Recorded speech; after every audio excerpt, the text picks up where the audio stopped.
मैं कुशल हूँ आईसर भोपाल से और आज हम सिग्नल्स एंड सिस्टम्स कोर्स का मॉड्यूल 4.6 सीखेंगे, जिसमें हम फूरियर ट्रांसफॉर्म का एक और एग्जांपल देखेंगे।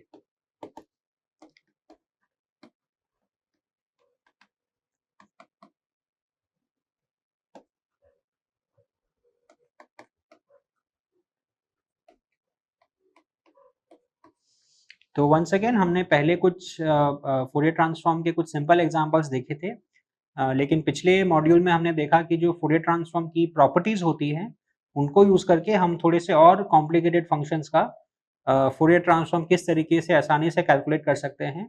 और इस वीडियो में भी हम वैसा ही एक एग्जांपल देखेंगे, लेकिन हम यहाँ पे अब दूसरी कुछ प्रॉपर्टीज यूज करेंगे डिफरेंट फ्रॉम जो हमने पिछले मॉड्यूल में यूज की थी।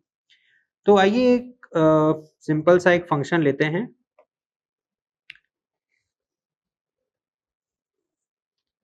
तो ये है टाइम x ऑफ t और सपोज ये हमारा जो फंक्शन है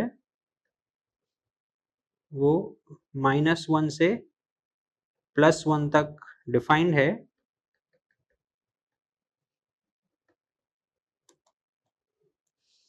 और वो -1 पे उसकी वैल्यू है -1 और +1 पे उसकी वैल्यू है +1 और -1 से +1 तक वो लीनियरली डिफाइंड है, यानी कि 1 से के बाद में वो फंक्शन 0 है, -1 के पहले भी वो फंक्शन 0 है और -1 से 1 के बीच में वो फंक्शन लीनियरली ग्रो कर रहा है।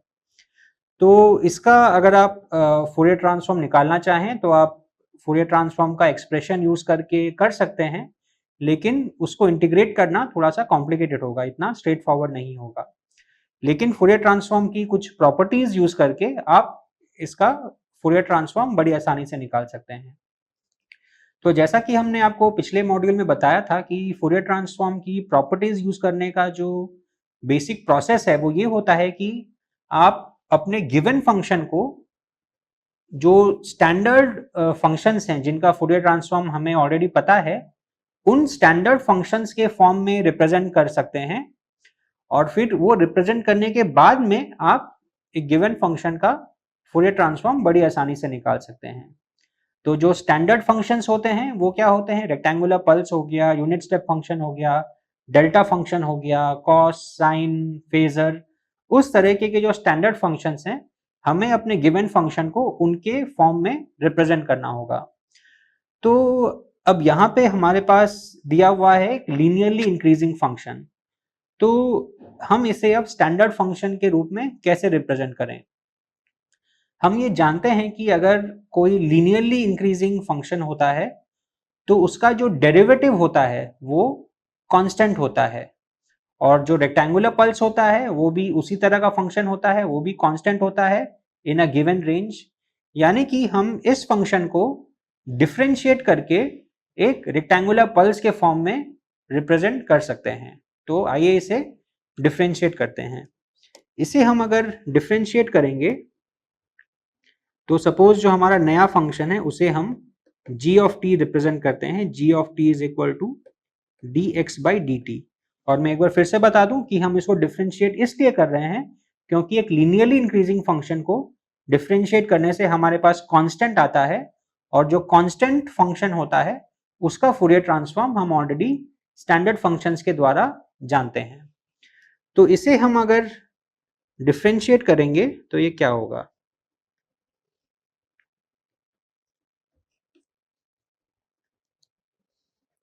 g ऑफ t, तो -1 से 1 तक ये जो फंक्शन है ये हो जाएगा एक कांस्टेंट,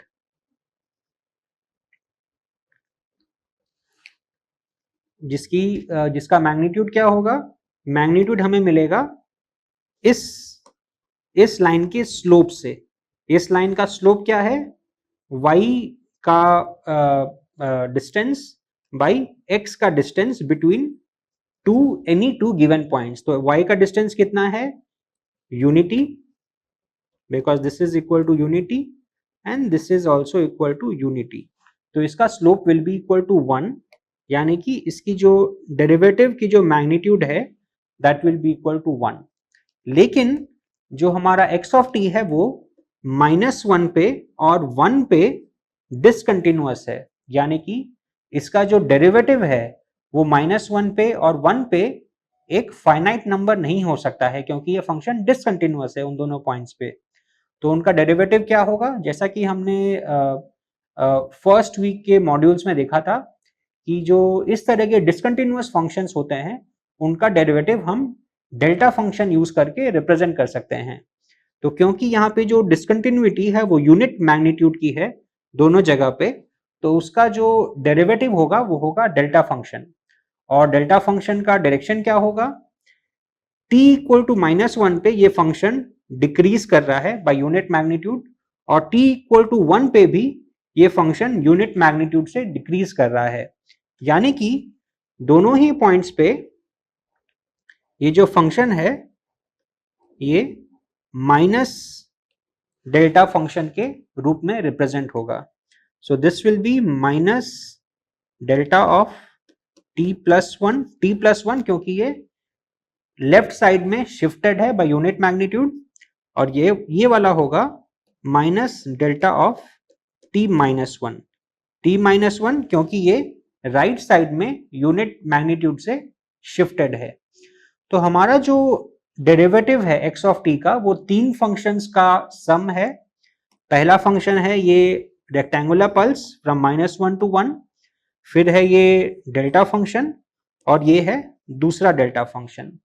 तो अब लिनियरिटी प्रॉपर्टी यूज करके हम ये लिख सकते हैं कि x ऑफ t का फूरियर ट्रांसफॉर्म को हम कंप्यूट कर सकते हैं इस ओवरऑल फंक्शन के फूरियर ट्रांसफॉर्म से, और इस ओवरऑल फंक्शन का फूरियर ट्रांसफॉर्म होगा Fourier transform of this plus Fourier transform of this plus Fourier transform of this. तो अब इन इंडिविजुअल कंपोनेंट्स का फूरियर ट्रांसफॉर्म क्या होगा, इस फंक्शन का फूरियर ट्रांसफॉर्म हम रेक्टेंगुलर पल्स के फूरियर ट्रांसफॉर्म को यूज करके डायरेक्टली लिख सकते हैं 2 sine of omega by omega, क्योंकि यहाँ पे t1 इज इक्वल टू 1 तो हमारे पास ये फॉर्म आ जाएगा। अब ये जो फंक्शन है इसका फूरियर ट्रांसफॉर्म भी हम स्टैंडर्ड फंक्शंस को यूज करके निकाल सकते हैं, और इसका फूरियर ट्रांसफॉर्म होगा minus e power j omega. उसी तरीके से इसका फूरियर ट्रांसफॉर्म होगा minus e power minus j omega. अब ये हमारे पास कहां से आया, ये हमारे पास इस तरीके से आया कि जो डेल्टा फंक्शन होता है डेल्टा ऑफ टी उसका फूरियर ट्रांसफॉर्म होता है 1, और हम ये जानते हैं कि अगर हमारे पास कोई फंक्शन x ऑफ टी अगर दिया हुआ है उसका फूरियर ट्रांसफॉर्म अगर capital X of j omega है, तो x of t minus t not का फूरियर ट्रांसफॉर्म होगा e power minus j omega t not into capital X of j omega, यानी कि delta of t minus t not का Fourier transform होगा e power minus j omega t not, क्योंकि इस case में जो capital X of j omega है that is equal to unity. तो इस फॉर्मूले को यूज करके हमें माइनस डेल्टा टी प्लस 1 और माइनस डेल्टा टी माइनस 1 का फूरियर ट्रांसफॉर्म बड़ी आसानी से आ गया। तो अब हमारे पास ओवरऑल g ऑफ t का फूरियर ट्रांसफॉर्म मिल जाता है g of j omega is equal to 2 sine omega by omega minus e power j omega minus e power minus j omega. अब ये जो हमारा टर्म है इसे हम अगर ब्रैकेट में ले लें तो ये प्लस हो जाएगा, और हम ये जानते हैं कि जो फेजर है e power j omega plus e power minus j omega उसे हम लिख सकते हैं 2 कॉस ऑफ ओमेगा।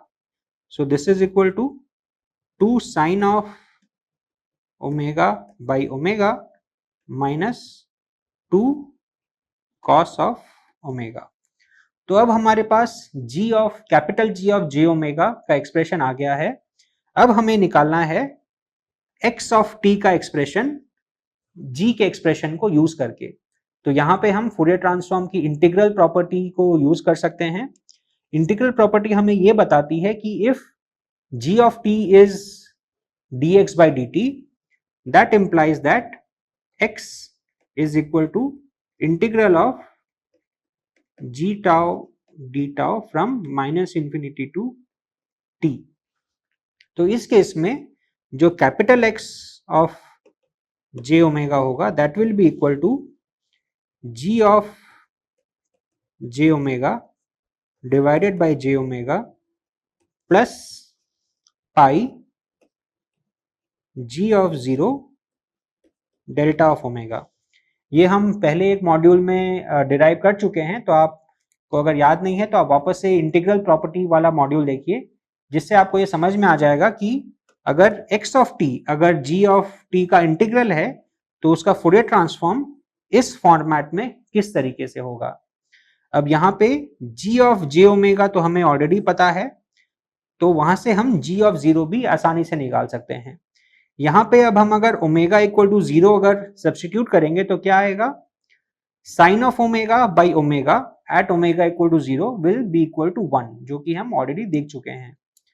और cos of omega at omega equal to 0 is also equal to 1, यानी कि g of 0 is actually equal to 0, यानी कि capital X of j omega will simply be equal to g of j omega divided by j omega.